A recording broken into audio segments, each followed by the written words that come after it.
கிறிஸ்துவுக்குள் அன்பாய் அழைக்கப்பட்ட சகோதர சகோதரிகளே, உங்கள் யாவரையும் நம்முடைய பிதாவாகிய தேவனுடைய நாமத்தினாலும் நம்முடைய ஆண்டவர் இயேசு கிறிஸ்து நாமத்தினாலும் உங்களுக்கு கிருபையும் சமாதானமும் உண்டாக்கி பெருக கடவுது என்று வாழ்த்துகிறேன்.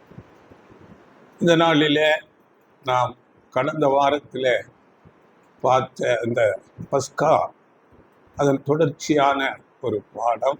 கடந்த வாரத்தில் அந்த பஸ்கா ஆடு யாரை அடையாளப்படுத்துகிறது என்று நாம் பார்த்தோம்.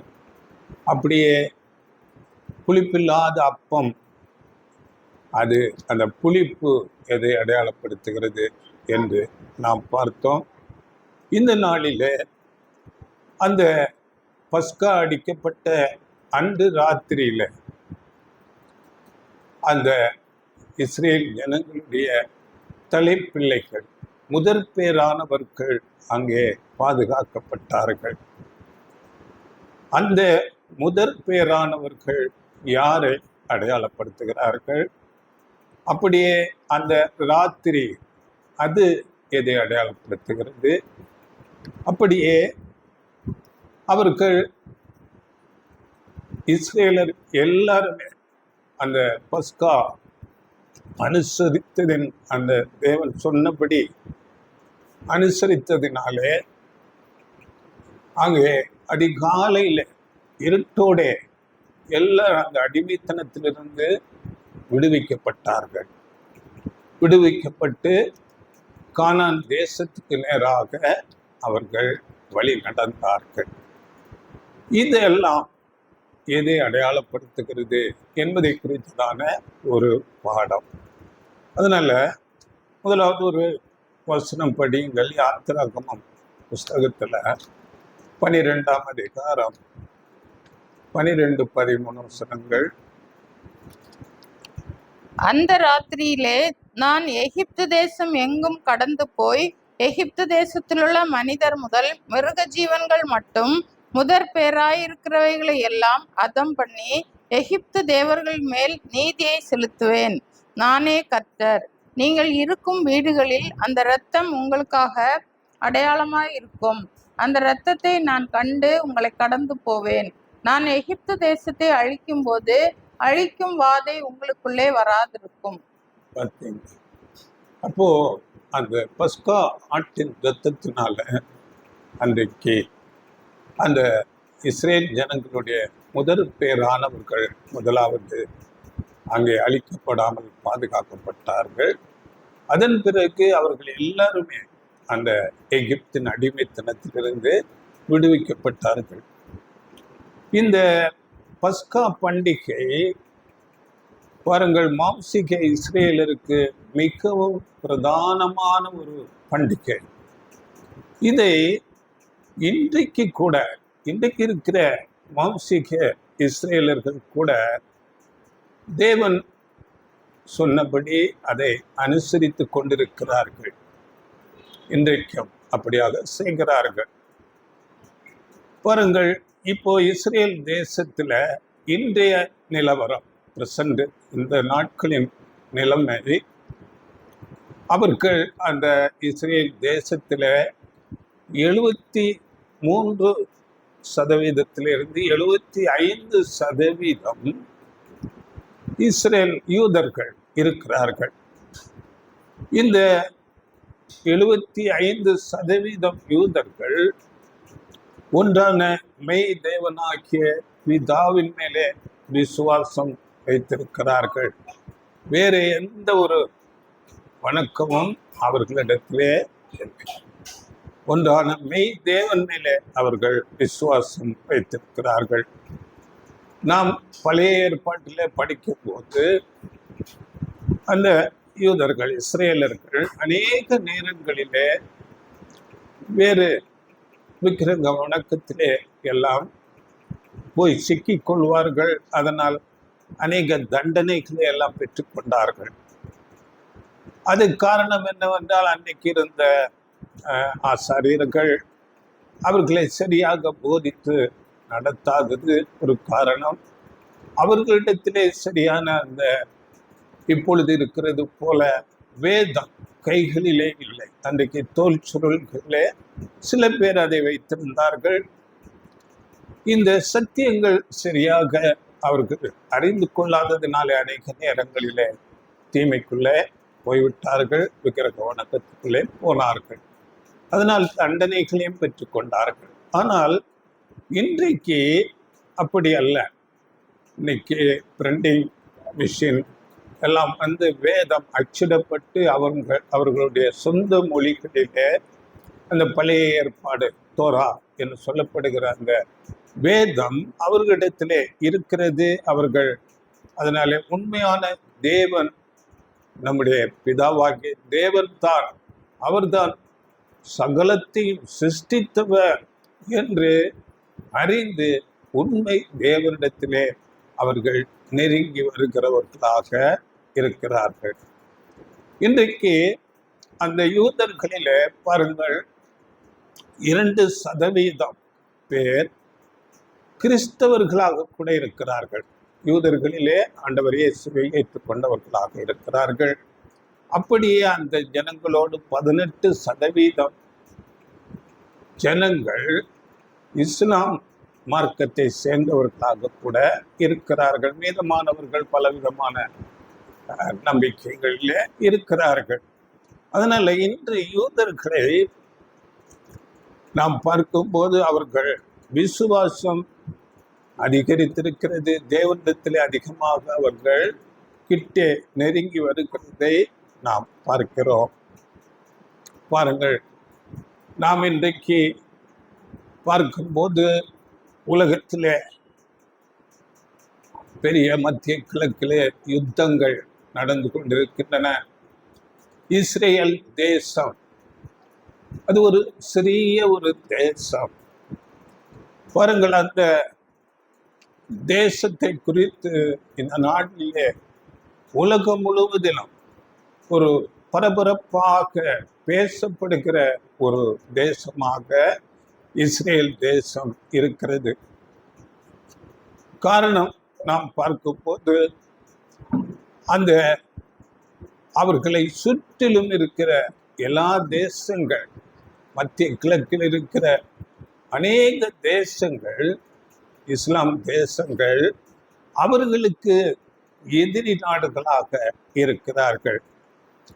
பாருங்கள், இது அவர்கள் சுதந்திரம் பெற்ற அன்றிலிருந்து 1948 அவர்கள் சுதந்திரம் பெற்ற நாளிலிருந்து அவர்களை சுற்றிலும் உள்ள தேசங்கள் அவர்களுக்கு எதிரி நாடுகளாக இருக்கிறார்கள்.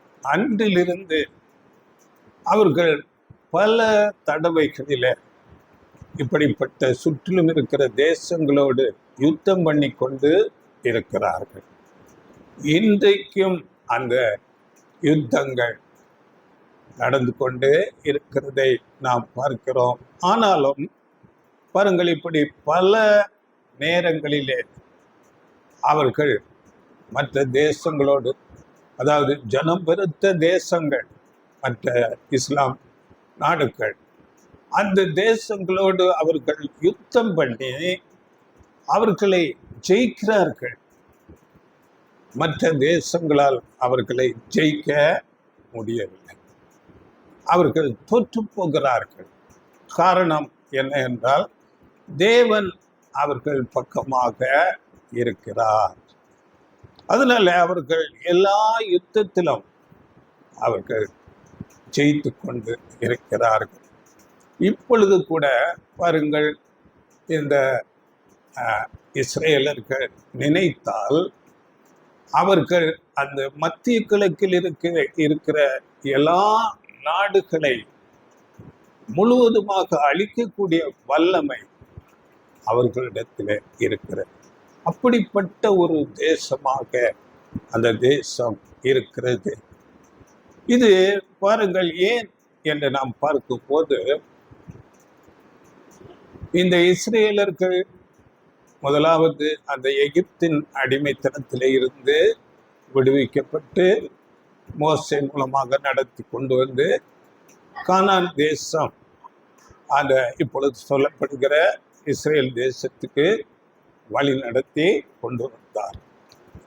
ஆனால் அவர்கள் மீண்டும் பல நேரங்களிலே சிதறடிக்கப்பட்டார்கள். கடைசியாக கிபி 70 அந்த தேசத்திலிருந்து முற்றிலுமாக அவர்கள் சிதறடிக்கப்பட்டு பல தேசங்களிலே போய் அங்கே தஞ்சம் புகுந்தார்கள். கிபி 70 பல தேசங்களிலே அவர்கள் அங்கே போய் சேர்ந்து அங்கே வாழ்க்கை அவர்களுக்கு கடினமாக இருந்தது.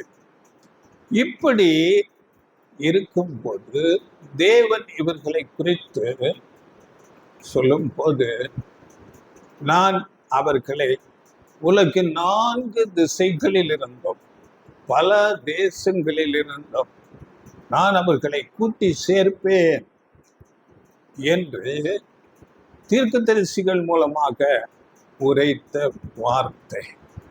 அந்த வார்த்தையின்படியே இன்றைக்கு அவர்கள் பல தேசங்களிலிருந்து அங்கே அந்த இஸ்ரேல் தேசத்துக்கு கூட்டி சேர்க்கப்பட்டிருக்கிறார்கள்.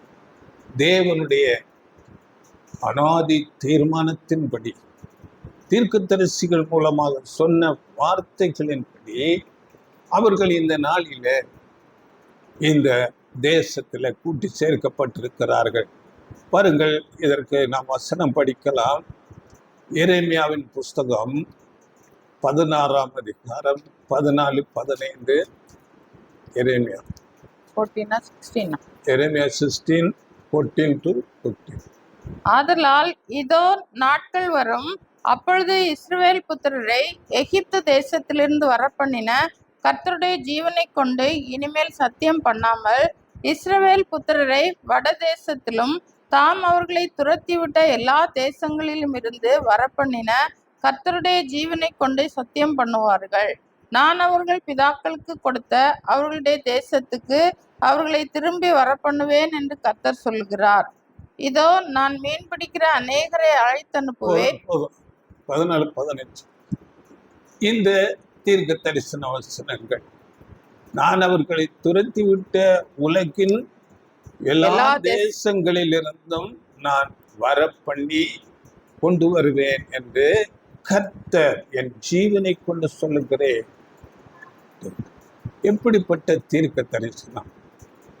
தேவன் இப்படிப்பட்ட வார்த்தைகளை தீர்க்க தரிசிகள் மூலம் சொல்லி அதை அப்படியே நிறைவேற்றி கொண்டிருக்கிறார். இந்த எரேமியாவின் காலம் பாருங்கள், கிறிஸ்துவுக்கு முன்பதாக 650 582. அப்படி என்றால் அவர்கள் 1948 ஒரு தேசமாக அங்கே சுதந்திரம் பெற்று வருகிறார்கள். சுமாராக 2500 வருடங்களுக்கு முன்பதாக தேவன் சொன்ன தீர்க்க தரிசனங்கள் இன்றைக்கு நம்முடைய கண்களுக்கு முன்பாக நிறைவேறி நாம் அதை பார்க்கிறோம். இவனுடைய வார்த்தைகள் எவ்வளவு துல்லியமாக நிறைவேறி கொண்டிருக்கிறது. அது காலங்கள் அதிகமாக இருக்கும், ஆனால் தேவன் அந்த வார்த்தையை நிறைவேற்ற வல்லவராக இருக்கிறார். தேவன் தீர்க்க தரிசனம் சொன்னதினாலே இந்த ஜனங்கள் ஒரு தேசமாக திருப்பியும் கூட்டி சேர்க்கப்பட்டார்கள். இதை குறித்து இன்னும் ஏசாயா தீர்க்கதரிசி கூட சொல்லும் போது, ஏசாயா 11ஆம் அதிகாரம் 11-12 வசனங்கள். ஏசாயா: அக்காலத்திலே ஆண்டவர் அசீரியாவிலும் எகிப்திலும் பத்ரோஸிலும் எத்தியோப்பியாவிலும் பெர்சியாவிலும் சினேயாரிலும் ஆமாத்திலும் சமுத்திர தீவுகளிலும் தம்முடைய ஜனத்தில் மீதியானவர்களை மீட்டுக்கொள்ள திரும்ப 2ஆம் வசை தமது கரத்தை நீட்டி ஜாதிகளுக்கு ஒரு கொடியை ஏற்றி எது படிப்பேன் 11-11 ஏசாயா தானே. பூமி 4 திசைகளிலிருந்து அவர்களை கூட்டி சேர்ப்பார் அப்படின்னா ஏசாயா.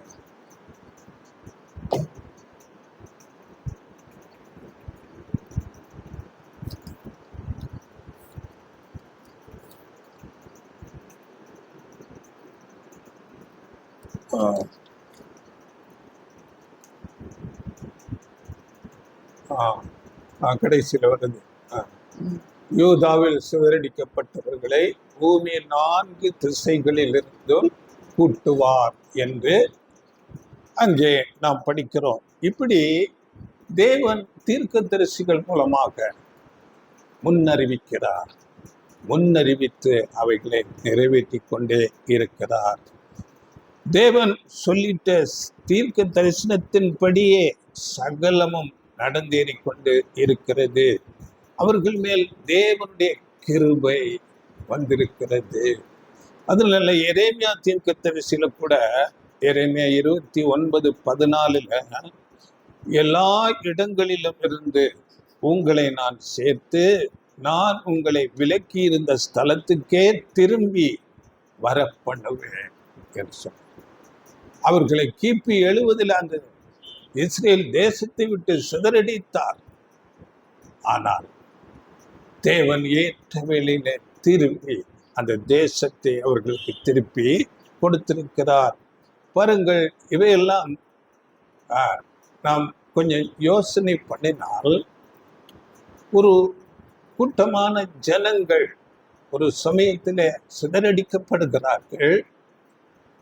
பொதுவாக அந்த ஜனங்கள் போகிற இடத்திலே மற்ற ஜனங்களோடு அப்படியே மிங்கிலாகி அப்படியே அந்த ஜனக்கூட்டமே பல விதமான ஜனங்களோடு கலந்து போய்விடுவார்கள். ஆனால் இந்த யூதர்கள் அவர்கள் ஒரே கூட்டமாக இருந்திருக்கிறார்கள். தேவன் ஏற்ற வேளையிலே இங்கே சொல்லப்பட்ட தீர்க்க தரிசனத்தின்படியே அவர்கள் ஒரு தேசமாக ஏற்ற வேளையில தேவன் கூட்டி சேர்க்கிறார். அதனால தேவனுடைய கண்கள் அவர்கள் மேலே அப்படியே நோக்கமாய் இருந்து எல்லாவற்றையும் ஏற்ற வேளையில அவைகளை செய்து நிறைவேற்றி கொண்டே இருக்கிறார். அப்படி என்றால் பாருங்கள், இப்பொழுது நடக்கிற யுத்தங்கள் அவர்களுக்கு விரோதமாக பல தேசத்து ஜனங்கள் வந்து அவர்களோடு யுத்தம் பண்ணி கொண்டிருக்கிறார்கள் என்றால் அது கூட தேவனுடைய திட்டத்தின்படியே நடந்து கொண்டு இருக்கிறது. பாருங்கள், சங்கீதங்களின் புஸ்தகத்துல 83ஆம் சங்கீதத்துல அவர்களை சுற்றி இருக்கிற தேசங்கள் அவர்கள் மேல் எப்படிப்பட்ட மனநிலை உடையவர்களாக இருக்கிறார்கள் என்று அங்கே எழுதப்பட்டிருக்கிறது. 83ஆம் சங்கீதம் 2-3 வசனங்கள் படியுங்கள். இதோ உம்முடைய சத்துருக்கள் கொந்தளித்து உம்முடைய பகைஞர் தலையெடுக்கிறார்கள். உமது ஜனத்துக்கு விரோதமாக உபாய தந்திரங்களை யோசித்து உமது மறைவில் இருக்கிறவர்களுக்கு விரோதமாக ஆலோசனை பண்ணுகிறார்கள். பார்த்தீங்களா? இஸ்ரேல் ஜனங்களுக்கு விரோதமாக அவர்கள் ஆலோசனை பண்ணிக்கொண்டே இருக்கிறார்கள். அவர்களை எப்படி அழித்து விடலாம் என்று. அப்படிப்பட்ட யோசனையில இருக்கும் போது முதலாவது நமக்கு தெரியும், காசாலிருந்து ஒரு கூட்டம் ஜனங்கள் வந்து தீவிரவாதம். பாருங்கள், ஜனங்களை, சாதாரண ஜனங்களை அநேகரை பிடித்து கொண்டு போகிறார்கள். அநேகரை கொன்று அங்கே பெரிய ஒரு தீமை செய்தார்கள்.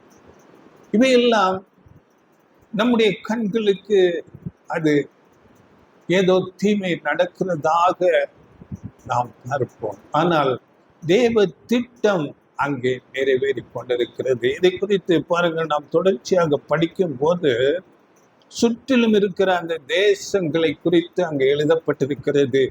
அங்கே பெலிஸ்தியர்கள் என்றால் காசா அதை அடையாளப்படுத்துகிறது. அப்படியே அம்மோனியர் என்றால் லெபனானை அடையாளப்படுத்துகிறது. அவர்கள் அந்த இஸ்புல்லா என்ற ஒரு தீவிரவாத குழு அவர்களுக்கு எதிராக யுத்தம் பண்ணுகிறார்கள். இப்படி பாருங்கள், அவர்களுக்கு விரோதமாக சுற்றிலும் உள்ள தேசங்கள் இன்றைக்கு நம்முடைய கண்களுக்கு எதிராக இஸ்ரேலுக்கு விரோதமாக யுத்தம் பண்ணி கொண்டிருக்கிறார்கள். படிங்கள், 5-8 வசனங்கள் படியுங்கள். அதுல பல தேசங்களுடைய பெயர்கள் கொடுக்கப்பட்டிருக்கிறது. இப்படி கூடாரத்தாரும் இஸ்மவேலரும் மோவாபியரும் ஆகாரியரும் கேபாலரும் அம்மோனியரும் அமலேக்கியரும் தீருவின் குடிகளோடு கூடிய பெலிஸ்தரும் ஏக மன நிர்ணயமாய் ஆலோசனை செய்து உமக்கு விரோதமாய் ஒப்பந்தம் பண்ணி கொண்டிருக்கிறார்கள். படி பார்த்தீங்களா, 8 வரை படிச்சிங்களா? அப்போ இங்கே நாம் பார்க்கும்போது பெலிஸ்தியர் என்றால் அதுதான் காசாவை அடையாளப்படுத்துகிறது. அப்படியே இதில் அம்மோனியர் வராங்க, இது லெபனான் உள்ள அங்கே இஸ்புல்லா இந்த தீவிரவாதியர்கள். அப்படியே சிரியாவில் கூட அங்கே யுத்தம் பண்ணார்கள். அப்படியே அசீரியா என்றால் ஈரான் தேசத்தை அடையாளப்படுத்தி இன்றைக்கு அங்கே யுத்தம் நடந்து கொண்டிருக்கிறது. இப்படி ஒவ்வொரு தேசமாக இஸ்ரேல் ஜனங்களுக்கு விரோதமாக வருகிறார்கள். அவர்கள் யுத்தம் பண்ணி அவர்களை மேற்கொள்ளுகிறார்கள். இன்றைக்கு காசா பட்டணத்தை பார்த்தால் அங்கே அவ்வளவு இடிபாடுகள், அங்கே ஜனங்கள் வாசம் பண்ண முடியாத அளவுக்கு அங்கே பல ஆயிரக்கணக்கான ஜனங்கள் கொல்லப்பட்டார்கள். அங்கே அங்கே இடங்கள், அங்கே பெரிய பில்டிங், பெரிய இடங்கள் எல்லாம் நாசக்காடாகி அங்கே அப்படியாக கிடக்கிறது. அப்படியே நாம் பார்க்கும்போது லெபனான், இஸ்புல்லா இந்த தீவிரவாத குழுக்கள் மேலே தாக்கி அதன் தலைவர்கள் எல்லாம் கொல்லப்பட்டார்கள். அங்கே பெரிய அழிவை கொண்டு வந்தார்கள். இப்பொழுது கூட அவர்களோடு யுத்தம் பண்ணுகிறார். அப்படியே நமக்கு தெரியும் ஈரான், அதை அசீரியா என்று வேதத்தில் சொல்லப்பட்டிருக்கிறது. அந்த நாட்களிலே அசீரியா, இன்றைக்கு ஈரான். இவர்களோடு யுத்தம் பண்ணி கொண்டிருக்கிறார்கள். இவர்கள் பாருங்கள், இஸ்ரேலுக்கு விரோதமாக யுத்தத்துக்கு வருவார்கள், ஆனால் அவர்கள் தோற்கடிக்கப்படுவார்கள். இன்றைக்கு நாம் அறிந்திருக்கிறோம், அங்கே ஈரானுடைய உச்ச தலைவர்கள் முதற்கொண்டு பெரிய இராணுவ தலைமையில் இருக்கிறவர்கள் எல்லாம் கொல்லப்படுகிறார்கள். காரணம் என்னவென்றால் அவர்களுடைய சிந்தனை, அவருடைய பேச்சுக்கள் எப்படி இருக்கும் என்றால், நாங்கள் இந்த இஸ்ரேல் தேசத்தை உலக வரைபடத்திலே இல்லாமல் நாங்கள் அழித்து விடுவோம். இதுதான் அவர்கள் அந்த தலைவர்களுடைய பேச்சாக இருக்கும். அப்படிப்பட்டவர்களை தேடி தேடி அவர்கள் கொண்டு போடுவார்கள். அப்படி பேசுகிறவர்கள் அழிக்கப்படுகிறார்கள். பாருங்கள், அவர்கள் நோக்கம் எப்படி இருக்கிறது என்று வசனம் சொல்லுகிறது. 4ஆம் வசனம், அவர்கள் இனி ஒரு ஜாதியாய் இராமலும் இஸ்ரவேலின் பேர் இனி நினைக்கப்படாமலும் போவதற்காக அவர்களை அதம் பண்ணுவோம் வாருங்கள் என்கிறார்கள். பார்த்தீங்களா, இஸ்ரவேல் என்னும் பேர் நினைக்கப்படாதபடி அவர்களை அதம் பண்ணுவோம் வாருங்கள் என்று, இப்படிப்பட்ட மனநிலை அவர்களுக்கு. இப்படி பேசின அநேகர் கொல்லப்பட்டாயிற்று. ஈரான்ல நம்ம பார்க்கும்போது உச்ச தலைவர் முதற்கொண்டு பெரிய இராணுவ தலைமை, பெரிய ஆட்கள் எல்லாம் கொல்லப்பட்டார்கள். அதனால அவர்கள் வெட்கப்படுவார்கள் என்று வசனம் சொல்லுகிறது. அதிலே 14, 15, 16 படியுங்கள். நெருப்பு காட்டை கொளுத்துவது போலவும் அக்கினி ஜுவாலைகள் மலைகளை எரிப்பது போலவும் நீர் உமது புசலினாலே அவர்களை தொடர்ந்து உமது பெருங்காற்றினாலே அவர்களை கலங்க பண்ணும். கர்த்தாவே, அவர்கள் உமது நாமத்தை தேடும்படிக்கு அவர்கள் முகங்களை அவமானத்தாலே மூடும். அவர்கள் முகங்களை அவமானத்தாலே மூடும். பார்த்தீங்களா, இன்றைக்கு நாம் அறிந்திருக்கிறோம். அதாவது ஈரான்ல பெரிய பெரிய லீடர்ஸ் எல்லாம் கொல்லப்பட்டு அவமானத்தில் இருக்கிறார்கள். இந்த அவமானத்தில் அவர்கள் என்ன சொல்லுவார்கள்? இஸ்ரேல்ல இருக்கிற நாங்கள் பிரதமரை நாங்கள் கொன்னுட்டோம் அப்படின்னு ஒரு வார்த்தையை அப்படியே எங்க காற்றில் சொல்லிவிட்டாங்க. காரணம், அவர்கள் இஸ்ரேல் பிரதமருடைய வீட்டை தாக்கி இருக்கிறார்கள். ஆனால் அவர் இன்றைக்கும் பல இடங்களிலே வந்து பேட்டி கொடுக்கிறார். அவர் அநேக காரியங்களை செய்து கொண்டிருக்கிறார், ஆலோசனை பண்ணுகிறார். அவர்களுடைய வெட்கம் நம்முடைய தலைவர்களை அவர்கள் கொன்று விட்டார்கள், நாங்கள் பதிலாக உங்க தலைவரை நாங்கள் கொன்றுட்டோம் இப்படி என்று சொல்லி அவர்கள் வெட்கத்தை மறைக்க பார்க்கிறார்கள். அதனால இஸ்ரேல் தேசத்துக்கு விரோதமாக வருகிற அநேகர் அங்கே சிதைக்கப்படுகிறார்கள். இன்றைக்கு பாருங்கள், நம்முடைய நாட்டில் உள்ள ஊடகங்கள் மட்டுமல்ல, அநேக தேசங்கள், பெரிய பெரிய தேசங்களில் இருக்கிற எல்லா ஊடகங்கள் இஸ்ரேல் தேசத்துக்கு விரோதமாக தீமையாகத்தான் எழுதுவார்கள், பேசுவார்கள். இஸ்ரேல் தேசத்தின் மேல அங்க தேவனுடைய கிருபை இருக்கிறது. பாருங்கள், எந்த தேசங்கள் இல்லாவிட்டால் பெரிய வல்லரசு அவர்களுக்கு எதிராக வந்தாலும் அவர்களை மேற்கொள்ளவே முடியாது. ஏனென்றால் தேவ கிருபை அவர்கள் மேல் இருக்கிறது. இப்படி பல தேசங்கள் வந்து அவர்கள் மேல அங்கே யுத்தம் பண்ணும்போது அவர்களுக்கும் சில அழிவுகள் வருது, பாதிப்புகள் வருது. ஆனால் அங்கே அவர்கள் திரும்ப அவர்களை ஜெயிப்பார்கள். காரணம் என்ன என்று சொன்னால், பாருங்கள், தேவனுடைய வசனம் நமக்கு தீர்க்க தரிசனமாக சொல்லுகிறது. தேவனுடைய கிருபை எவ்வளவாக அவர்கள் மேல் இருக்கிறது என்று எரேமியா புஸ்தகம் 31ஆம் அதிகாரம் 35, 36 வசனங்கள் படியுங்கள். எரேமியா 31, 35, 36.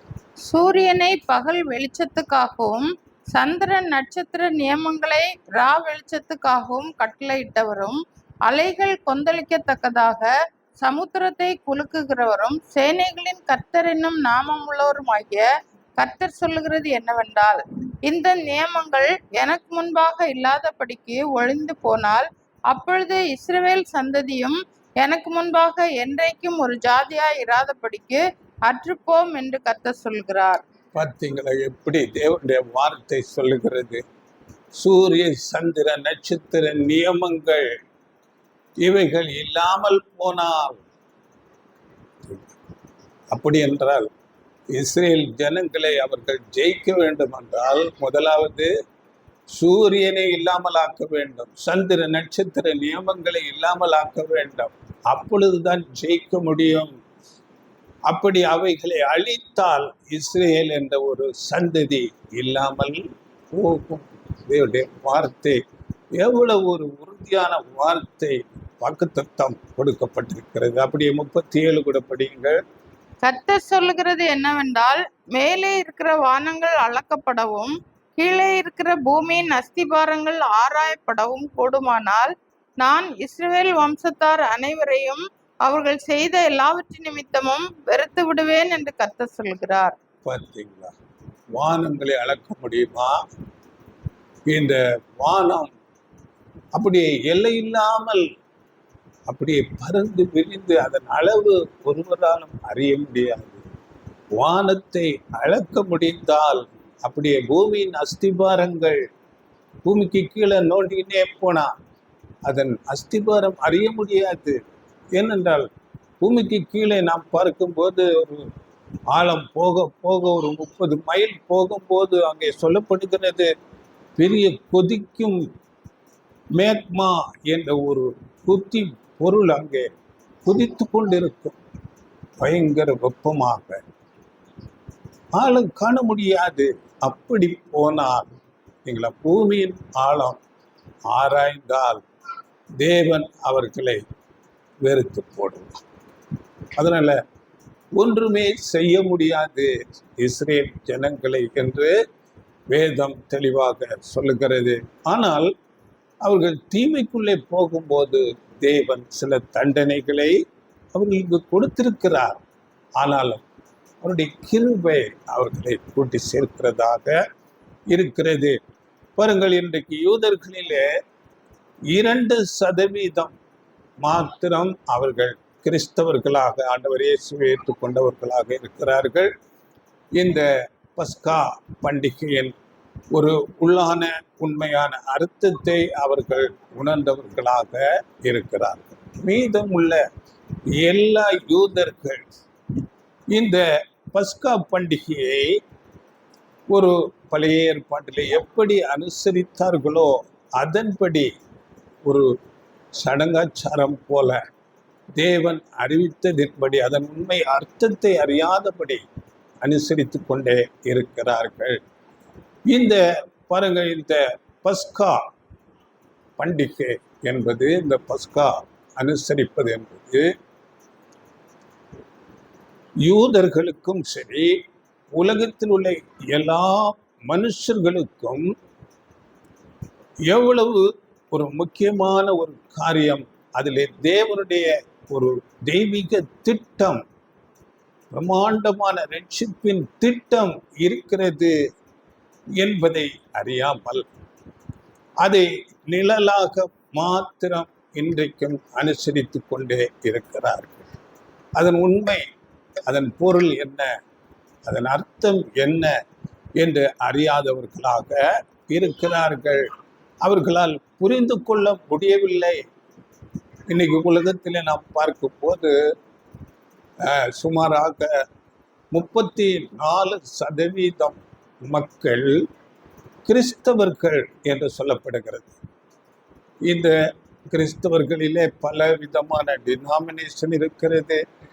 ஆனாலும் ஓரளவுக்காவது இந்த பஸ்கா அனுசரிப்பது எதற்காக என்று அதனுடைய உள்ளான ஒரு பொருள், அர்த்தம் புரிந்து கொண்டு இருக்கிறார்கள். ஆனால் யூதர்கள் தாங்கள் ஆசரிக்கிற இந்த பஸ்கா பண்டிகையின் உண்மையான அர்த்தம், அதன் முக்கியத்துவத்தை சிந்தித்து பார்க்காதவர்களாக, உணராதவர்களாக இருக்கிறார்கள். ஆனால் இந்த பஸ்கா பண்டிகையின் உண்மையான பொருள், அதனுடைய அர்த்தம், சத்தியம், அதை அறிந்து கொண்டவர்கள் தான் இப்பொழுது தேவனால் அழைக்கப்பட்ட தேவனுடைய பிள்ளைகள். பாருங்கள், இன்றைக்கும் யூதர்கள் இந்த பஸ்கா பண்டிகையை அப்படியே பழைய ஏற்பாட்டில் எப்படி லிட்ரலாக அவர்கள் அனுசரித்தார்களோ அப்படியே அதை அனுசரித்து கொண்டு வருகிறார்கள். இந்த நான் சொன்னேன், 73% 75% யூதர்கள் இருக்கிறார்கள்.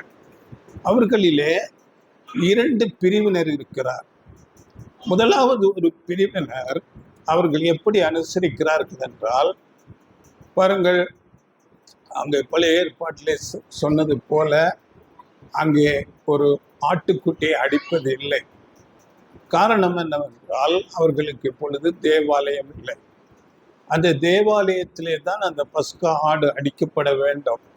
அதனால தேவாலயம் இல்லாததுனால தேவன் இந்த ஆட்டை அடிக்கிற அந்த நியமத்தை அதை விட்டுவிட்டார் என்று அவர்கள் நினைக்கிறார்கள். அதனால அவர்கள் எப்படி செய்கிறார்கள் என்றால், பாருங்கள், ஒரு ஒரு சீடர் பிளேட் அப்படிங்கிற ஒரு பிளேட்டு அவர்கள் வைத்துக்கொண்டு, சீடர் பிளேட் வைத்துக்கொண்டு அதிலே சில காரியங்களை படைக்கிறார்கள்.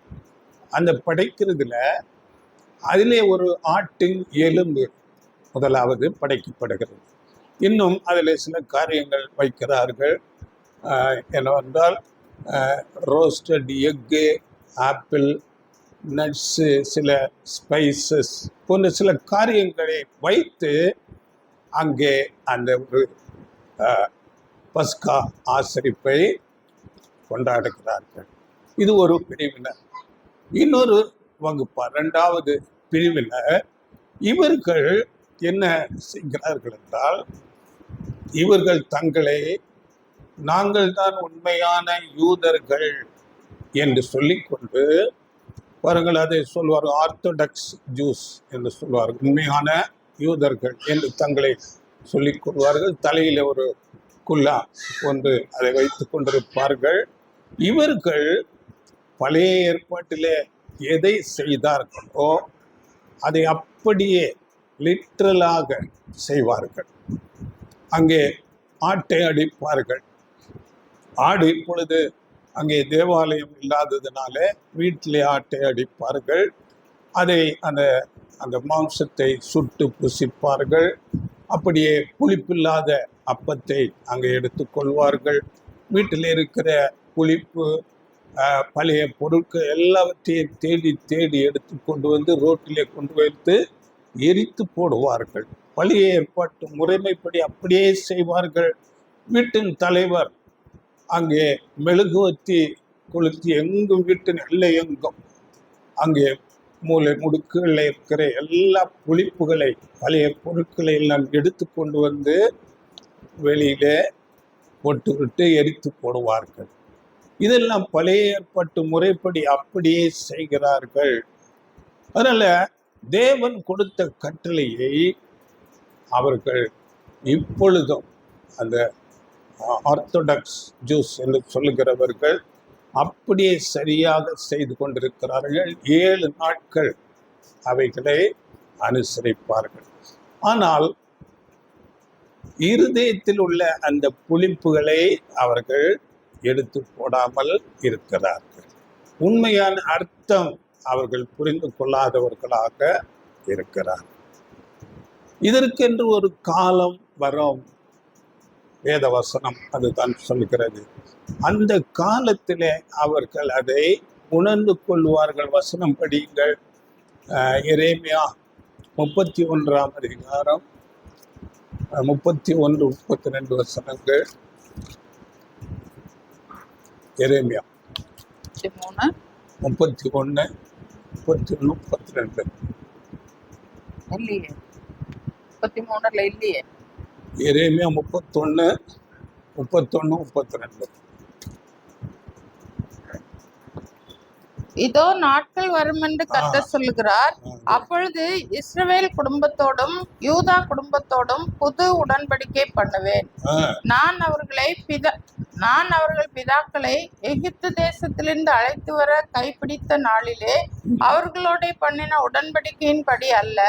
ஏனெனில் நான் அவர்களுக்கு நாயகராய் இருந்தும் அந்த என் உடன்படிக்கையை அவர்கள் மீறி அவமாக்கி போட்டார்களே என்று கர்த்தர் சொல்கிறார். பார்த்தீங்களா? புது உடன்படிக்கை இதெல்லாம் இனிமேல் அவர்கள் அனுசரிப்பார்கள். இப்பொழுது வரையிலும் அவர்கள் கண்கள் குருடாக்கப்பட்டவர்களாக, உணர்ந்து கொள்ளாதவர்களாக இருக்கிறார்கள். இதை குறித்து பாருங்கள், அப்போஸ்தலன் பவுல் கூட இதை குறித்து எழுதுகிறார். ரோமர் 11ஆம் அதிகாரம் 25 27 வசனங்கள்.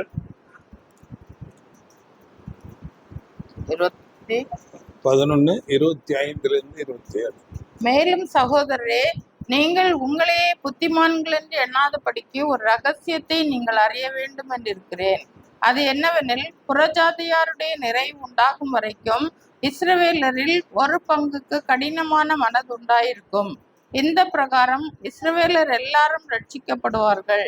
மீட்கிறவர் சியோனிலிருந்து வந்து அவபக்தியை யாக்கோபை விட்டு விலக்குவார் என்றும், நான் அவர்களுடைய பாவங்களை நீக்கும் போது இதுவே நான் அவர்களுடனே செய்யும் உடன்படிக்கை என்றும் எழுதியிருக்கிறது.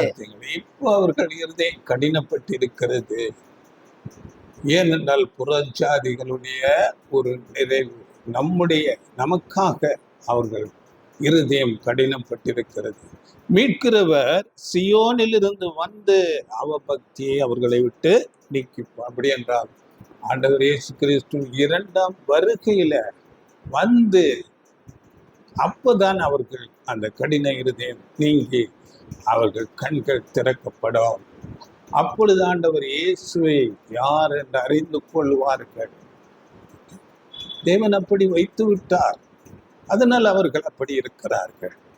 இதை குறித்து இன்னும் சகரியா புஸ்தகத்துல 12ஆம் அதிகாரம் 10ஆம் வசனம், அங்கே முதற் பேரானவனை அவர்கள் கொண்டது போல அப்படி துக்கித்து அழுவார்கள் என்று பேசப்படுகிறது. 12:10. நான் தாவீது குடும்பத்தாரின் மேலும் எருசலேம் குடிகளின் மேலும் கிருபையின் ஆவியையும் விண்ணப்பங்களின் ஆவியையும் ஊற்றுவேன். அப்பொழுது அவர்கள் தாங்கள் குத்தின என்னை நோக்கி பார்த்து, ஒருவன் தன் ஒரே பேரானவனுக்காக புலம்புகிறது போல எனக்காக புலம்பி, ஒருவன் தன் தலைச்சன் பிள்ளைக்காக துக்கிக்கிறது போல எனக்காக மனங்கசந்து துக்கிப்பார்கள். பார்த்தீங்க, தாங்கள் குத்தின என்னை நோக்கி பார்த்து, ஆண்டவர் இயேசு கிறிஸ்து இவரை சிலுவையில் அடியுங்கள், சிலுவையில் அறையுங்கள் என்று சொன்னார்களே, அவரை அவர்கள் நோக்கி பார்த்து புலம்புவார்கள். அவர்கள் வீட்டில் ஒரு தலைப்பிள்ளை செத்தால் எப்படிப்பட்ட துக்கம் வருமோ அப்படி புலம்புவார்கள். ஐயோ, நாங்கள் இப்படி செய்து விட்டோமே. அப்படிப்பட்ட காலம் வருகிறதா இருக்கிறது. நம்முடைய ஆண்டவர் இயேசு கிறிஸ்து அவர்களுடைய மூத்த சகோதரர். அப்படிப்பட்ட காலங்கள் இனி வருகிறதாக இருக்கிறது. அதனால பாருங்கள், இன்றைய வரையிலும் அவர்கள் அந்த பழைய ஏற்பாட்டிலே நியமிக்கப்பட்ட அந்த வெளிப்புறமான ஒரு காரியத்தை செய்து கொண்டு இருக்கிறார்கள். அவர்கள் கண்கள் மூடப்பட்டிருக்கிறது.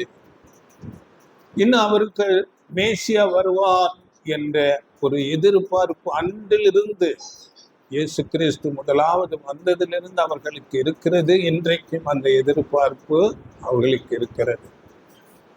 ஆனால் அந்த எதிர்பார்ப்பு அவர்கள் எப்படி எதிர்பார்க்கிறார்கள் என்றால், அந்த மேசியா என்பவர் ஒரு ராஜாவாக வர வேண்டும்.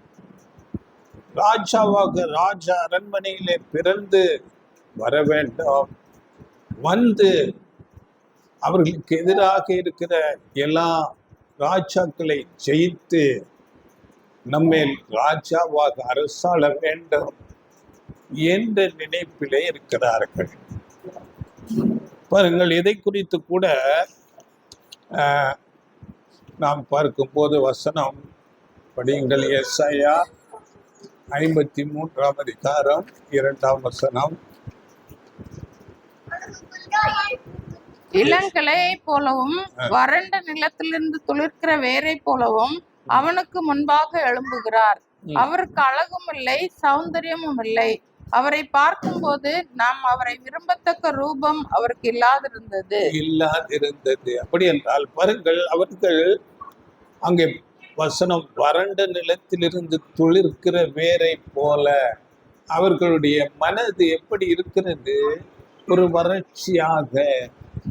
உண்மையான தேவனை அவர்கள் தெளிவாக புரிந்து கொள்ளவில்லை. பாரம்பரியங்களை அவர்கள் செய்து கொண்டு மாய்மாலமாக உண்மையான வேதம் சொல்லுகிற சத்தியத்தை அறியாதவர்களாக இருக்கிறார்கள். அதுதான் வறட்சியான நிலத்திலே அங்கே துளிர்க்கிறது போல ஆண்டவர் இயேசு கிறிஸ்து துளிர்த்து வந்து விட்டார். அங்கே பார்க்கும்போது அவருக்கு அழகும் இல்லை, சௌந்தரியமும் இல்லை, அவரை விரும்பத்தக்க ரூபமும் இல்லை. அப்படி என்றால் அவர்கள் எதிர்பார்த்தபடி அவர் ஒரு ராஜாவாக அரண்மனையிலே பிறந்து அவர் வரவில்லை. சாதாரண மனிதனாக ஏழையாக பிறந்து அவர் வருகிறார். இது அவர்கள் பார்வைக்கு அவர்கள் விரும்பத்தக்க ரூபம் இல்லாது இருந்தது. இதுதான் இன்றைய வரையிலும் அவர்களுடைய மனதில் இருக்கிற ஒரு காரியம். பாருங்கள், பொதுவாக இந்த பஸ்கா ஆட்டை அவர்கள் வீட்டார் அடிப்பார்கள். அந்த வீட்டார் 10ஆம் தேதி, அங்கே ஆபி மாதம் அவர்கள் முதல் மாதம் 10ஆம் தேதி அந்த ஆட்டை அவர்கள் வீட்டுக்கு கொண்டு வருவார்கள், வாங்கி கொண்டு வருவார்கள். 10ஆம் தேதியிலிருந்து 4 நாட்கள் அவர்கள் வீட்டிலே வைத்து கொண்டு 14ஆம் தேதி அந்த வீட்டாரை அடிப்பார்கள். அப்படியே பாருங்கள், ஆண்டவர் இயேசு கிறிஸ்து அந்த வார்த்தையின்படியே அங்கே எப்படி அனுசரித்தார்களோ அதன்படியே அந்த 10ஆம் தேதி ஆபி மாதம் 10ஆம் தேதி அங்கே ஆண்டவர் இயேசு கிறிஸ்து எருசலேமுக்குள்ளே வருகிறார். அதன் இன்றைக்கெல்லாம் குருத்தோலைகளை பிடித்து கொண்டு, இது ஆண்டவர் இயேசு கிறிஸ்து எருசலேமுக்குள்ளே அந்த 10ஆம் தேதி சரியாக அவர் வருகிறார். இதை குறித்து கூட வசனம் படியுங்கள் வேகமாக. யோவான் 12:13.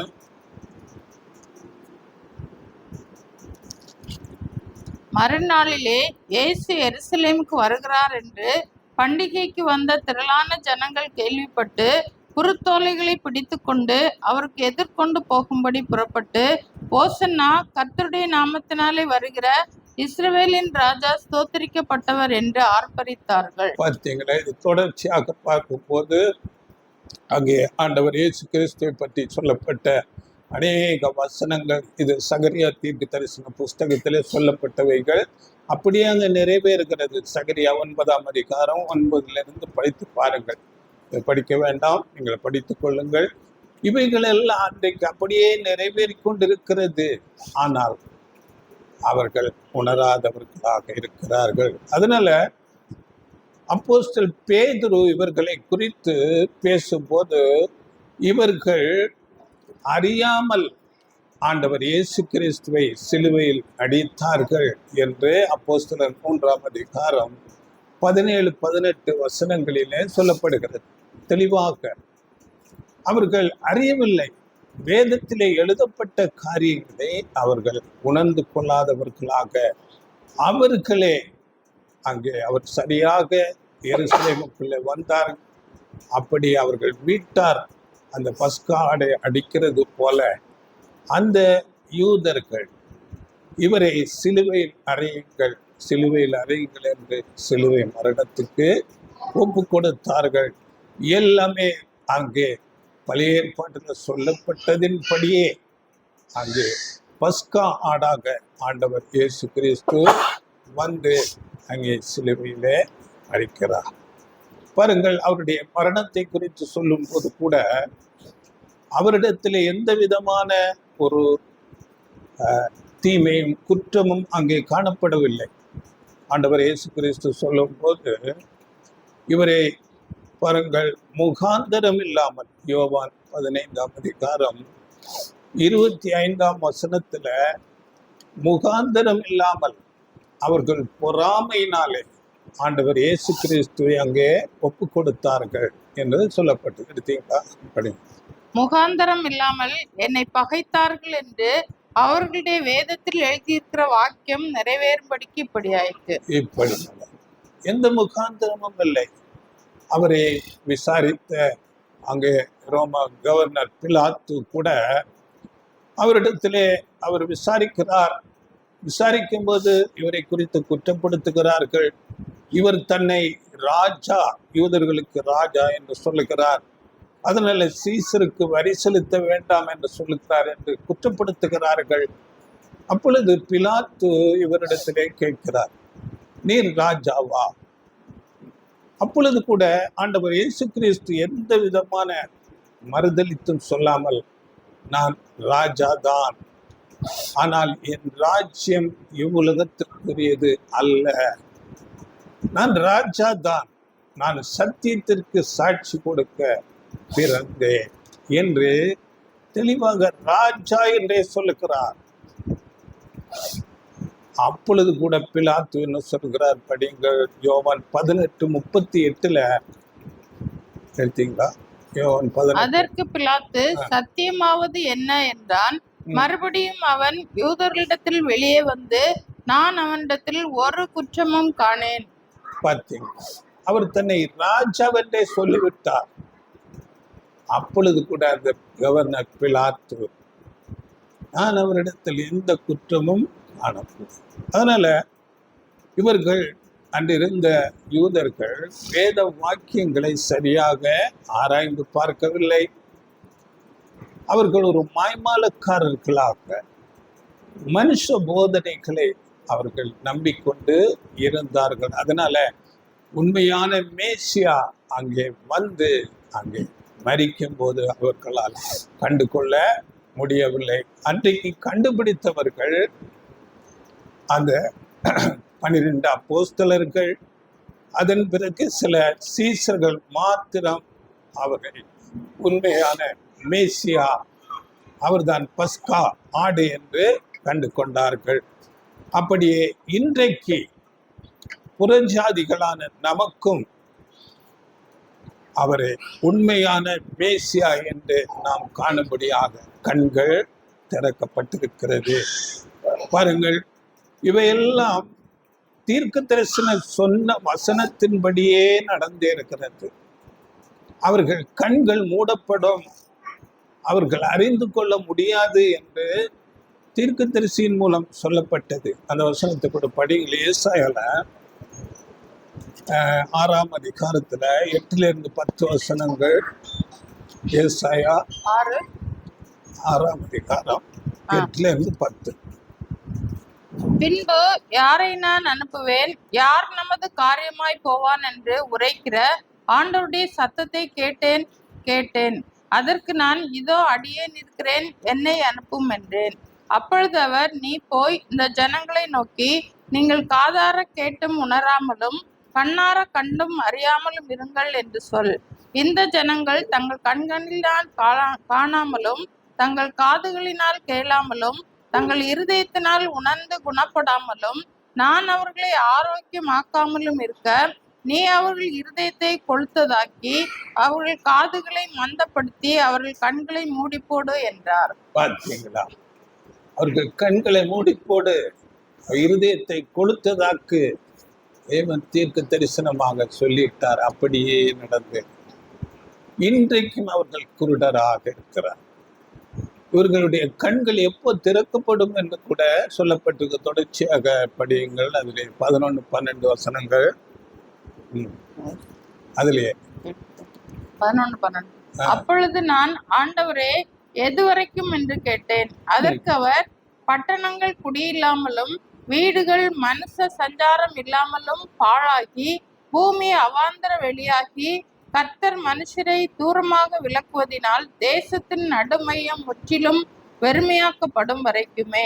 பார்த்தீங்களா? தேசத்தின் நடுமையம் என்றால் இஸ்ரேல் தேசத்தை குறித்து பேசப்படுகிறது.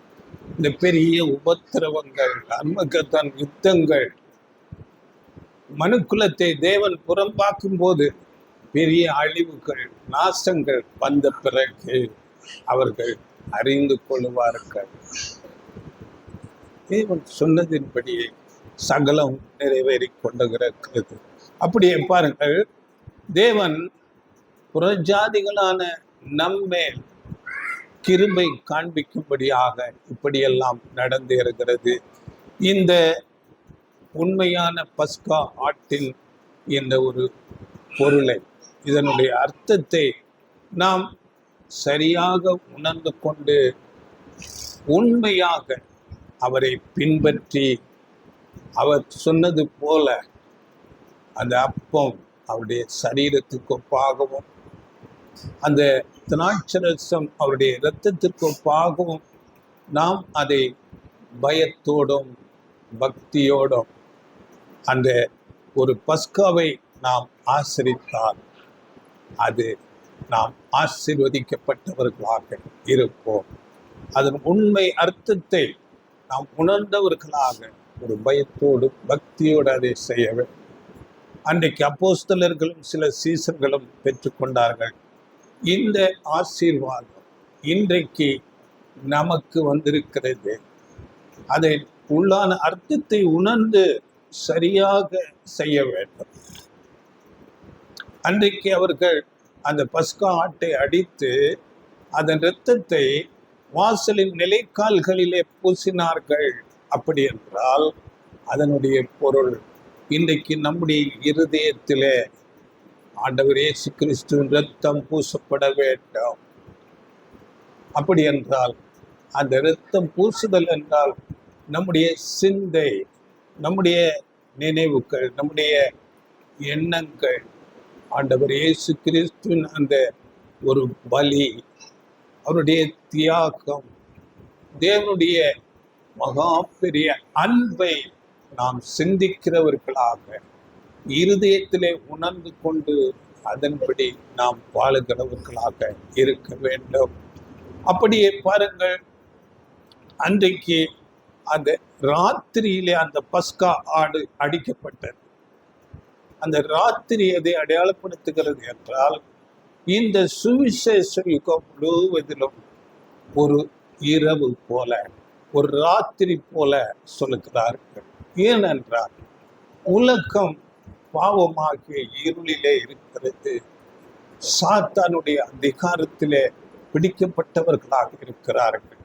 சத்தியத்தை அறியாதவர்களாக, குருடர்களாக, உலகத்திலே அவர்களுடைய கையின் கிரியைகளை வணங்கி கொண்டு, சிருஷ்டிகளை தொழுது கொண்டு ஒரு குருடர்களாக இருக்கிறார்கள். அதனால இந்த சுவிசேஷ யுகம்தான் ராத்திரி, இரவு பொழுது. அப்படியே பாருங்கள், அங்கே அந்த பஸ்கா அனுசரித்த அன்றைக்கு முதற் பேரானவர்கள், தலைப்பிள்ளைகள் பாதுகாக்கப்பட்டார்கள். அப்படி என்றால் பாருங்கள், இந்த சுவிசேஷ யுகத்திலே முதற் பேரானவர்கள் இந்த உண்மையான பஸ்காவை புரிந்து கொண்டு, உணர்ந்து கொண்டு, ஆண்டவர் இயேசு கிறிஸ்து பேசிட்ட வார்த்தைகள், அவருடைய அடிச்சுவடுகளை பின்பற்றி நடக்கிறவர்கள், அவருடைய சாயலுக்கு ஒப்பாக வருகிறவர்கள், அவர்கள்தான் தலைப்பிள்ளை, தலைச்சன் பிள்ளைகள். இதை குறித்த வசனம் படியுங்கள். வெளிப்படுத்தல் 14ஆம் அதிகாரம் 4ஆம் வசனம். வெளிப்படுத்தல் 14:4. ஸ்திரீகளால் தங்களை கரைப்படுத்தாதவர்கள் இவர்களே, கற்புள்ளவர்கள் இவர்களே, ஆட்டுக்குட்டியானவர் எங்கே போனாலும் அவரை பின்பற்றுகிறவர்கள் இவர்களே. இவர்கள் மனுஷரிலிருந்து தேவனுக்கும் ஆட்டுக்குட்டியானவருக்கும் முதற் பலனாக மீட்டுக் கொள்ளப்பட்டவர்கள். பார்த்தீங்களா? முதற் பலனாக மீட்டுக் கொள்ளப்பட்டவர்கள் இவர்கள். எங்க? ஆட்டுக்குட்டியானவர் எங்கே போனாலும் அவரை பின் செல்லுகிறார். ஆட்டுக்குட்டியானவர் ஆகிய ஆண்டவர் இயேசு கிறிஸ்து காட்டிட்ட வழியிலே அப்படியே நடக்கிறவர்கள். இவர்களுடைய எண்ணிக்கை குறித்து கூட படியுங்கள். 1ஆம் வசனம் படியுங்கள். அதிலேயே, பின்பு நான் பார்த்தபோது இதோ சீயோன் மலையின் மேல் ஆட்டுக்குட்டியானவரையும் அவரோட கூட அவருடைய பிதாவின் நாமம் தங்கள் நெற்றிகளில் எழுதப்பட்டிருந்த 144,000 பேரையும் நிற்க கண்டேன். அப்ப அந்த எண்ணிக்கை 144,000. இவர்களுக்குத்தான் அன்றைக்கு அந்த ராத்திரியில அந்த சங்கார தூதன் அவர்களை சாகடிக்காதபடி தேவனுடைய ஒரு பாதுகாப்பு அந்த பஸ்கா இரத்தத்தின் மூலமாக கிடைத்தது. அப்படியே இந்த சுவிசேஷ யுகத்துல இப்படிப்பட்ட முதற் பேரான ஆண்டவர் இயேசு கிறிஸ்துவின் அடிச்சுவடுகளை பின்பற்றுகிற ஜனங்களுக்கு தேவனுடைய தெய்வீக பாதுகாப்பு கிடைக்கும், பராமரிப்பு கிடைக்கும், அவர்களுக்கு போஜனம் கிடைக்கும், சத்தியங்கள், ஆழமான வசனங்கள், சத்தியங்கள் அவர்களுக்கு கொடுக்கப்படும். பாருங்கள், இவர்கள் வாயிலே கபடம் காணப்படவில்லை. 5ஆம் வசனம் படிங்கள். இவர்களுடைய வாயிலே கபடம் காணப்படவில்லை. இவர்கள் தேவனுடைய சிங்காசனத்திற்கு முன்பாக மாசில்லாதவர்களாய் இருக்கிறார்கள். பார்த்தீங்களா? மாசில்லாதவர்களாக, கபடற்றவர்களாக, ஒரு பலியின் ஜீவியம் ஜீவிக்கிறவர்களாக இருப்பார்கள். இதுதான் முதற் பேரானவர்கள்.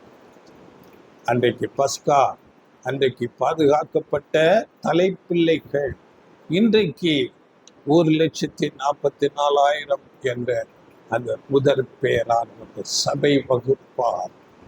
இவர்கள் இந்த சுவிசேஷ யுகத்திலே பாதுகாக்கப்படுகிறார்கள். இவர்கள் பற்றி இன்னும் அநேக வசனங்கள் இருக்கிறது, நீங்கள் படித்துக் கொள்ளுங்கள். எபிரேயர் 12ஆம் அதிகாரம் 23, 24 வசனங்களிலே பரலோகத்தில் பேரெழுதி இருக்கிற முதற் பேரானவர்களின் சர்வ சங்கமாகிய சபை என்று அவர்களை குறிக்கும்.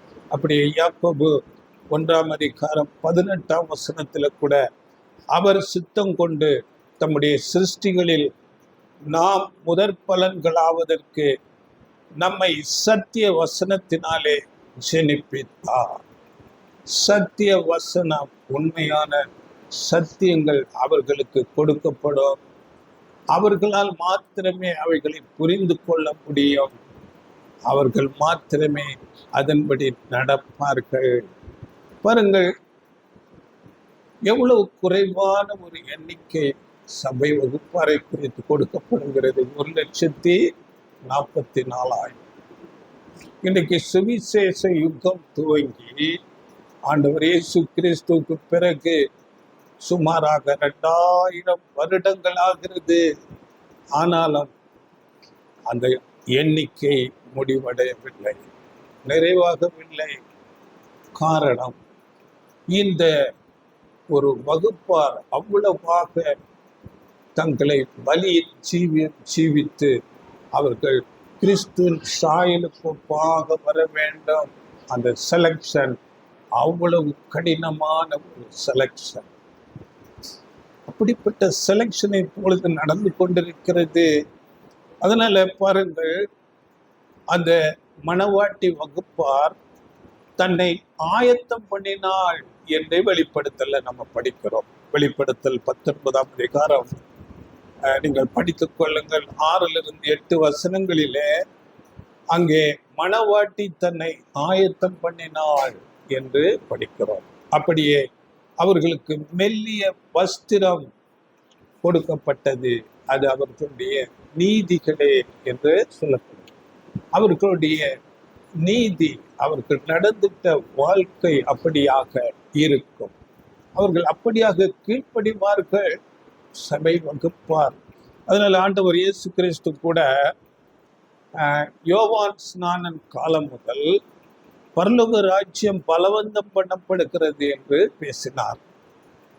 இது நமக்கு யோவான் 11ஆம் அதிகாரம் 12ஆம் வசனத்திலே இருக்கிறது. பரலோக ராஜ்யம் பலவந்தம் பண்ணப்படுகிறது. பலவந்தம் என்றால் பாருங்கள், அவர்கள் சத்தியத்துக்காக உறுதி காண்பிப்பார்கள். ஆண்டவர் இயேசு கிறிஸ்துவுக்கு சாட்சியாக வாழ்வதிலே வைராக்கியம் காண்பிப்பார்கள். அவர்கள்தான் சபை வகுப்பார். அதிலே கொஞ்சம் குறைவாக, பலவீனத்தில் கொஞ்சம் குறைவுபடுகிறவர்கள் அவர்கள் 2வது வகுப்பாராக திரள் கூட்டமாக போவார்கள். இதை குறித்து கூட வசனம் நீங்கள் படித்துக் கொள்ளுங்கள். சங்கீதங்களின் புஸ்தகத்துல 45ஆம் சங்கீதம் நாம் பலபட படித்திருக்கிறோம். 13 - 15 வசனங்களிலே அங்கே மணவாட்டி சபையை ஒரு மணவாட்டியை போலவும் திரள் கூட்டத்தை அங்கே தோழியாகவும் அங்கே ஒப்பிட்டு பேசி, இந்த 2 வகுப்பார் மாத்திரமே பரலோகத்துக்கு போகிற மக்கள். மீதமுள்ள இயேசுக்கு முன்னால் இருந்த அநேக தீர்க்கதரிசிகள், பரிசுத்தவான்கள், பரலோக வாய்ப்பு இல்லை. ஆண்டவர் இயேசு கிறிஸ்துவுக்கு பிறகுதான் பரலோகம் கொடுக்கப்படுகிறது. அந்த அழைப்பு அதன் பிறகுதான் இருக்கிறது. மத்தேயு 11:12 அந்த வசனத்தை படியுங்கள். அதனால யோவான் ஸ்நானன் காலம் முதல் அப்படி என்று பேசப்படுது, படியுங்கள். யோவான் ஸ்நானன் காலம் முதல் இதுவரைக்கும் பரலோக ராஜ்யம் பலவந்தம் பண்ணப்படுகிறது. பலவந்தம் பண்ணுகிறவர்கள் அதை பிடித்துக் கொள்கிறார்கள். யோவான் ஸ்நானன் காலம் முதல், யோவான் ஸ்நானனுக்கு கூட இல்லை. ஆண்டவர் இயேசு கிறிஸ்து மரணத்துக்கு முன்பதாக அவர் மரித்து போகிறார். அதனால பழைய ஏற்பாட்டு பரிசுத்தவான்கள், தீர்க்கதரிசிகள் அநேகர் இருக்கிறார்கள். அவர்களுக்கு இல்லாத ஒரு பாக்கியம் சபை வகுப்பாருக்கு இப்பொழுது கொடுக்கப்படுகிறது, பரலோகத்துக்கு அழைப்பு. இந்த பரிசுத்தவான்களுக்கு என்ன ஆசீர்வாதம்? பழைய ஏற்பாட்டில் இருந்த தீர்க்கதரிசிகள் அநேக பரிசுத்தவான்கள் வாழ்ந்தார்களே, தங்களை வெறுத்து அநேக கஷ்டங்களிலே வாழ்ந்தார்களே, அவர்களுக்கு என்ன லாபம் என்றால் அவர்கள் இந்த பூமியிலே பிரபுக்களாக இருப்பார்கள். படிங்கள் சங்கீதம் 45:16. உமது பிதாக்களுக்கு பதிலாக உமது குமாரர் இருப்பார்கள், அவர்களை பூமியெங்கும் பிரபுக்களாக வைப்பீர். பிரபுக்களாக இந்த பூமியில லிட்ரலாக உயிர்த்தெழுந்து வந்து ராஜாக்களாக இருப்பார்கள். இதே வசனம் ஏசாயா 1ஆம் அதிகாரம் 26ஆம் வசனம் கூட. ஏசாயா 1:26. 1:26. உன் நியாயாதிபதிகளை முன்னிருந்தது போலவும் உன் ஆலோசனைக்காரரை ஆதியில் இருந்தது போலவும் திரும்ப கட்டளையிடுவேன். பார்த்தீங்களா? பின்பு நீ நீதிபுரம் என்றும் சத்திய நகரம் என்றும் பெயர் பெறுவாய். ஆதியில் இருந்தது போல தாவீது ராஜா, யோசேப்பு எல்லாம் எழுப்பி வருவார்கள். தானியேல், அநேக தீர்க்கதரிசிகள், ஏசாயா, எரேமியா எல்லாம் தேவனுடைய நாமத்துக்காக நின்றவர்கள் எழுந்து வந்து இந்த பூமியில நீதியாக இருந்து ஆளுகை செய்கிறவர்களாக இருப்பார்கள். அதனால பாருங்கள், சத்தியத்துக்காக, ஆண்டவர் இயேசு கிறிஸ்துவுக்காக வைராக்கியமாய் நிற்கிறவர்களுக்கு, ஆண்டவர் இயேசு கிறிஸ்துவை பின்பற்றி அவருடைய சாயலுக்கு ஒப்பாக வருகிறவர்களுக்கு மேன்மையான ஒரு ஆசீர்வாதம். அவரோடு கூட ஆளுக்கை, கிறிஸ்துவோடு உடன் சுதந்திர. ஆண்டவர் இயேசு கூட சொல்றாரு, வெளிப்படுத்தல் 3:21-22, நீங்கள் படித்துக் கொள்ளுங்கள். ஜெயம் கொள்ளுகிறவர்கள் என்னோடு கூட என்னுடைய சிங்காசனத்தை உட்காரும்படி ஆரம்பிச்சு. அப்படி என்றால் பாருங்கள், தலைச்சன்களை சாகாமல் பாதுகாத்தார். இதுதான் இன்றைக்கு இருக்கிற சபை வகுப்பார், திரள் கூட்டம். அதன் பிறகு பாருங்கள், அந்த இஸ்ரேல் ஜனங்கள் எல்லாரும் அந்த பஸ்காட்டின் ரத்தத்தினாலே அங்கே அடிமைத்தனத்திலிருந்து விடுவிக்கப்படுகிறார்கள். அப்படியே பாருங்கள், இந்த உலக ஜனங்கள் எல்லாருமே இந்த பஸ்கா ஆட்டின் ரத்தத்தினாலே, நம்முடைய ஆண்டவர் இயேசு கிறிஸ்துவின் அந்த ஈடு பலி புண்ணியத்தினாலே எல்லாரும் விடுவிக்கப்படுவார்கள். பாவம் மரணத்திலிருந்து விடுதலையாக்கப்படுவார்கள். அப்படி விடுதலையாகும் போது முதலாவது இஸ்ரேலர் அங்கே விடுவிக்கப்படுவார்கள். அவர்கள் தான் முதலாவது ஆண்டவர் இயேசுவை மேசியா என்று அறிந்து கொள்வார்கள். அதன் பிறகு ஒட்டுமொத்த உலகம்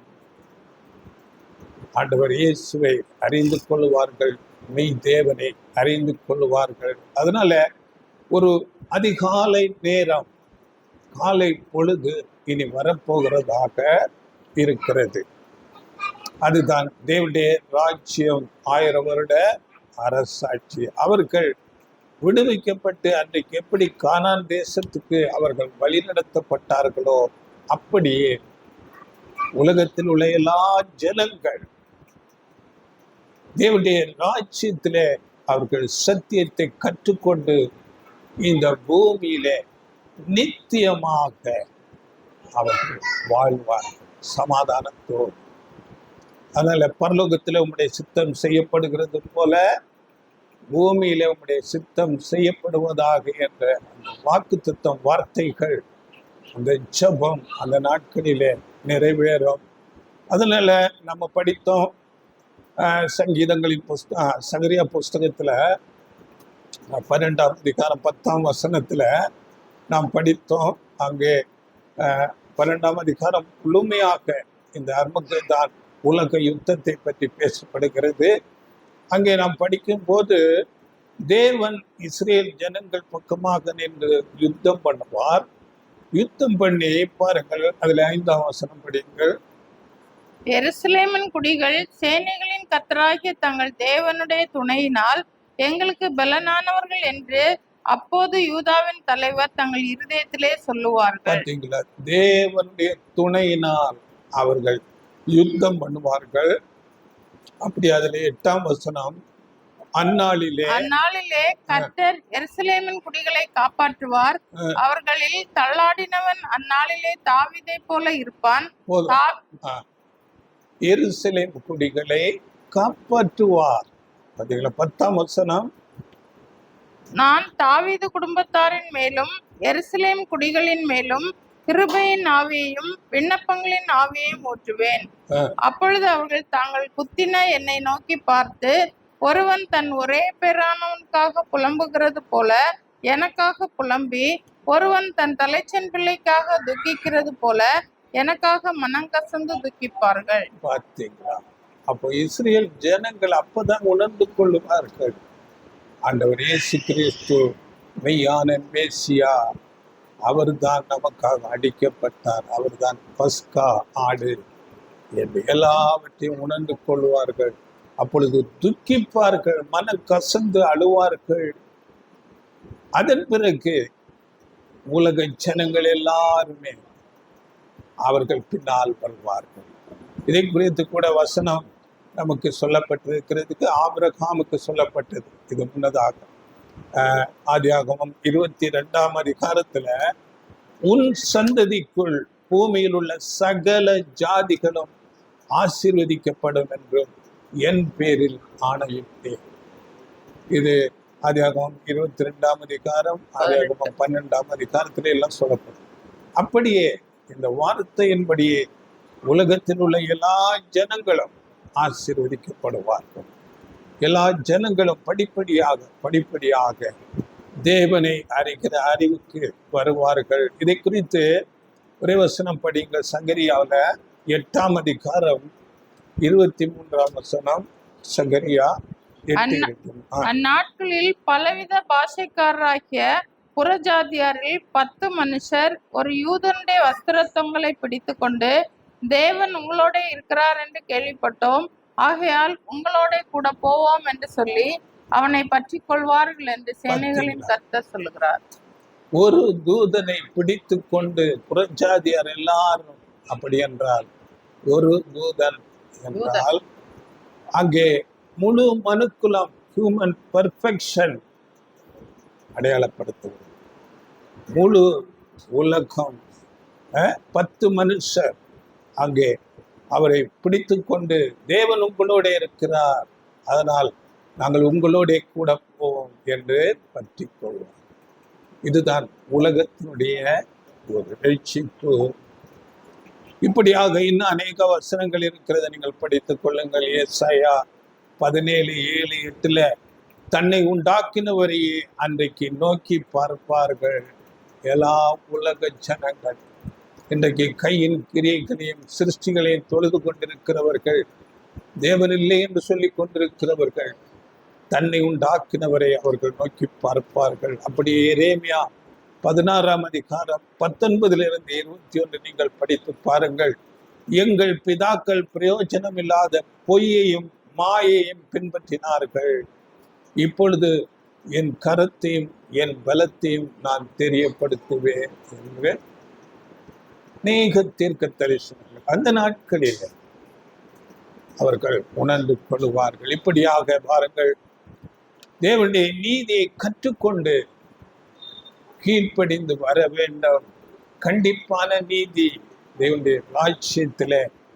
அப்படி கீழ்ப்படியாவிட்டால் அவர்கள் 2ஆம் மரணத்துக்குள்ளே போவார்கள். அதன் பிறகு எந்தவித நம்பிக்கையும் இல்லை. அதனால இந்த பஸ்கா ஆட்டின் அந்த பலி, அதனுடைய இரத்தம் என்பது எவ்வளவு ஒரு வெளியேறப்பட்டது, மேன்மை உள்ளது என்பதை நாம் அறிந்து கொள்ள வேண்டும். அதனால இந்த பஸ்கா இதன் அந்த ஒரு முழு அர்த்தத்தை நாம் சரியாக புரிந்து கொண்டு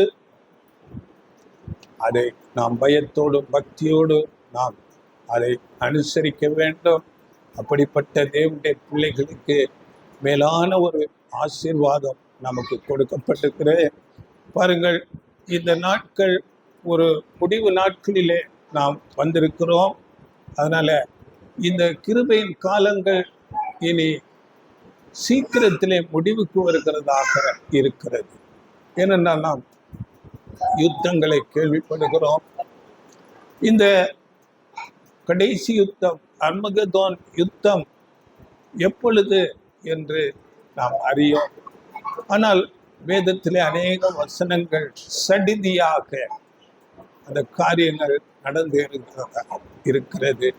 அதனால ஆண்டவர் இயேசு சொல்லும் போது அந்த நாட்கள் ஒரு கண்ணியை போல வரும், சடிதியாக.